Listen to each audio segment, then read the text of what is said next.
একটা বেকার ছেলের সাথে প্রেম করে বিয়ে, ব্যাস তারপরেই বাকি সব কিছুই শেষ। ছোট ছোট ইচ্ছা পূরণ, ঘোরা বেড়ানো, খাওয়া দাওয়া, গাড়ি বাড়ি কোনো কিছুই বেকার ছেলের সাথে পাচ্ছি না।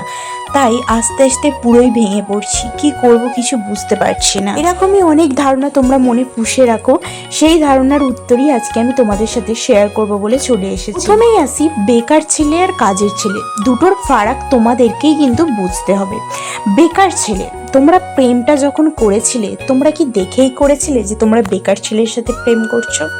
যদি বেকার ছেলের সাথে প্রেম করো আর প্রেম করে সেটা বিয়ে অবধি নিয়ে যাওয়ার ক্ষমতাটা রাখো, তাহলে বিয়ের পরে কেন মন ভাঙছো?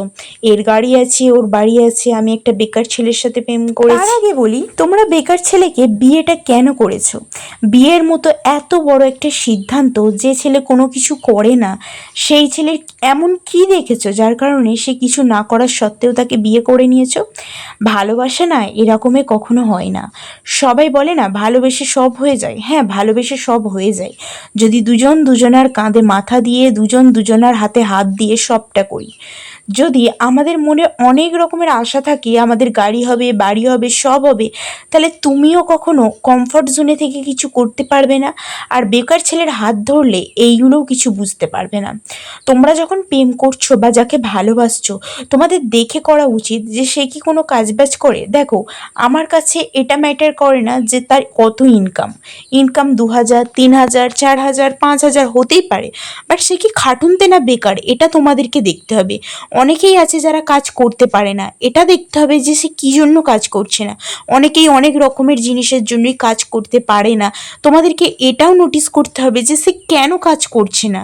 সে কি সত্যিই কুড়ে, সে কি সত্যিই বেকার, না তার কোনো রকমের প্রবলেম হচ্ছে যার কারণে সে কোনো কাজ করতে চাইছে না। যাকে ভালোবেসেছো, বিয়ে করেছো, শুধুমাত্র তার উপর ডিপেন্ডেন্ট হয়ে থেকো না।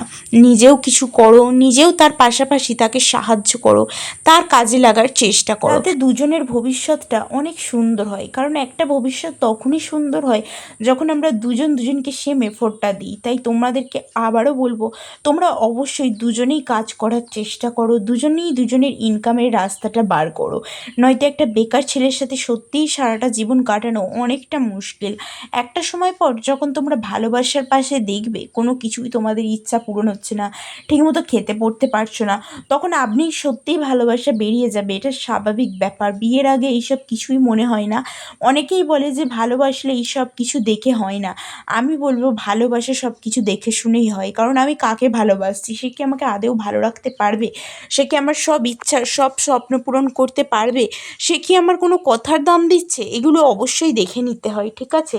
না দেখে যারা করে তারা সত্যিই ভোগে। তাই সব কিছু বিবেচনা করে দেখে বুঝে তারপরেই প্রেম কোটা। সব থেকে ইম্পর্টেন্ট কথা, বিয়ের মতো এত বড় একটা সিদ্ধান্ত এটা হুট করেই নিও না। নিজে অনেক ভাবনা চিন্তা করো, আগে তাকেও নিজের পায়ে দাঁড়াতে দাও, নিজেও একটা নিজের পায়ে দাঁড়ানোর রাস্তা তৈরি করো, তারপরেই কিন্তু বিয়ের মতো একটা পবিত্র জিনিস করার মতো কথা ভেবো।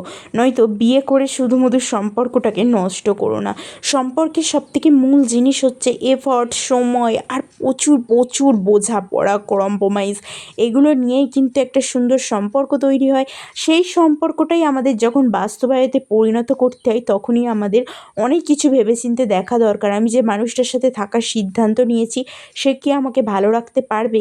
আবারও বলবো, এখনকার জেনারেশনটা খুবই খারাপ হতে চলেছে, আর এখনকার জেনারেশন নিয়ে তো কিছু বলারই নেই। তাই আবারও বলবো, এখনকার জেনারেশনটা খুব খারাপ।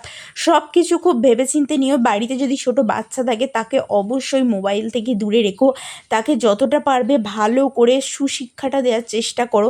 কারণ আমরাও যে বড় হয়েছি না, আমাদের এই বড় হওয়ার সব কিছুটার ভীতি কিন্তু বাবা। সেরকমই একটা গাছকে তোমরা যেভাবেই কিন্তু জল খাবার দিয়ে বড় করবে, সেই গাছ বড় হয়ে তোমাদের সেরকমই ফল ফেরত দেবে।